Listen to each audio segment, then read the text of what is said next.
జగన్ అంటే అందరికీ అభిమానం అండి. జగన్ మించిన నాయకుడే లేడండి. చంద్రబాబు నాయుడు అంటే అంతా అబద్ధం మోసపూరుడు అండి.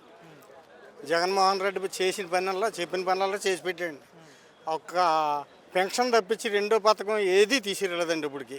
చెప్పిన పెన్షన్లు కూడా బీసీలకి 50 సంవత్సరాల పెన్షన్ అన్నాడండి, వాళ్ళకి లేదండి. రైతు భరోసా అన్నాడండి, అది లేదు. ఈ ఎన్నో 99 వాయిదాలు చెప్పాడు. ప్రీ బస్ అన్నాడండి, అది లేదు. ఆయన చెప్పవలసింది ఏది లేదండి. ఒక్క హామీ కూడా నెరవేర్చలేదు. వ్యవసాయం చేస్తాను. ఎన్ని ఎకరాలు? నాకు 15 ఎకరాలు ఉందండి. 15 పనులు మొదలెట్టారా అండి. పనులు మొదలెట్టారు? ఊడ్చేసామండి. ఈ టైంలో జగన్ ఉండుంటే కనుక పరిస్థితి ఎలా ఉండేది? జగన్ ఉంటే కనుక మాకు రైతు భరోసా ఈ పాటికే పడిపోయేదండి ఏటను. ఇప్పుడు అసలు రైతు భరోసాలు అయితే ఏం లేదండి అప్పటికి. అన్ని అబద్ధ హామీలు చెప్పి ప్రజలను నమ్మించి మోసం చేసాడండి. నేను సర్పంచ్నండి. ఈ టైంలో ఎంత కొంత ప్రభుత్వం నుంచి డబ్బులు వస్తే వ్యవసాయ పనులకు ఉపయోగపడేది కదా? ఉపయోగపడి అండి.